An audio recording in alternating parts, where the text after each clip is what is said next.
Here's some other highlights on the cheesesteakz. I like to use a lot more mushrooms these days, like a good handful of them.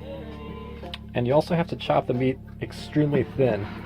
I had it a little too chunky in my other video. Something sliced real thin like this is good, I think. It takes a little while, but you really get a lot of flavor out of it. It's great. Something like that is what I'm going for. That's about a half a pound for 2 sandwiches.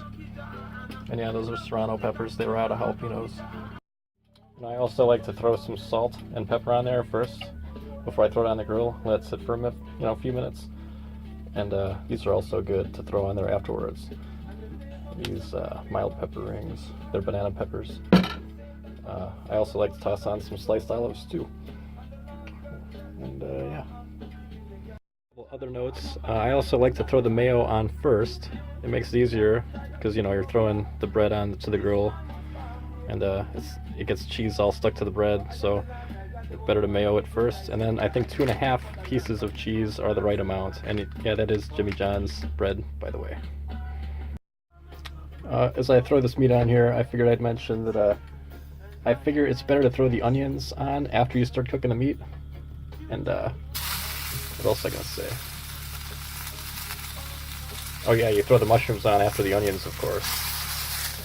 When I do Italian food, I do it the other way, where I do the onions first. But for these sandwiches, I think it's better to throw the onions on a little later in the process. I'm really letting that stick until I get a really good brown on there. I haven't cooked all this yet. Like something like this. It gives you all that flavor. It can make a big difference. I've also been using this little chopper thing I found in some cheese tray kit that I found in one of the closets in this old boat.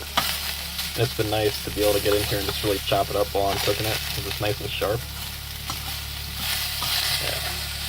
Anyway, once I got my good brown on there, throw it to the side and throw some more meat on and keep it going. If I was using propane, I'd throw it on a lot quicker, but just using I think 600 watts here. And so it takes a little while. It works out just fine. I also like to throw some of these chopped up pepper bits in with the meat. It keeps it kind of juicy as you're cooking it. Especially because the juice will kind of run towards where I'm keeping my meat on the side. And it'll keep it nice and juicy as I cook the rest of this raw stuff.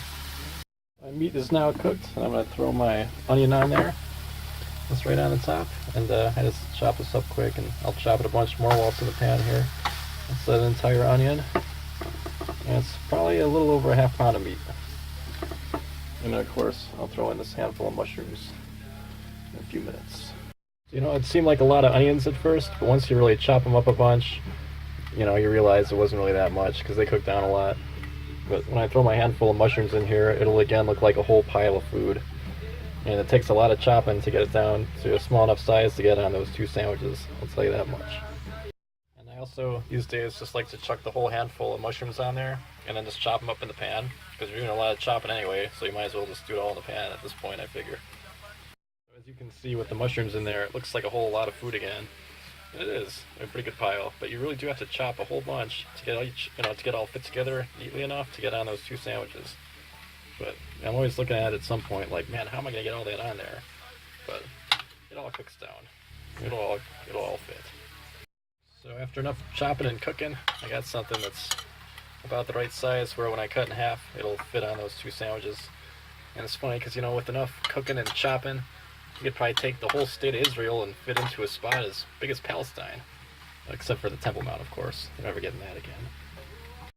Add my cheese quick once I'll divide it into like this. And you guys know the rest from my other video, I'm sure. I'll catch you later.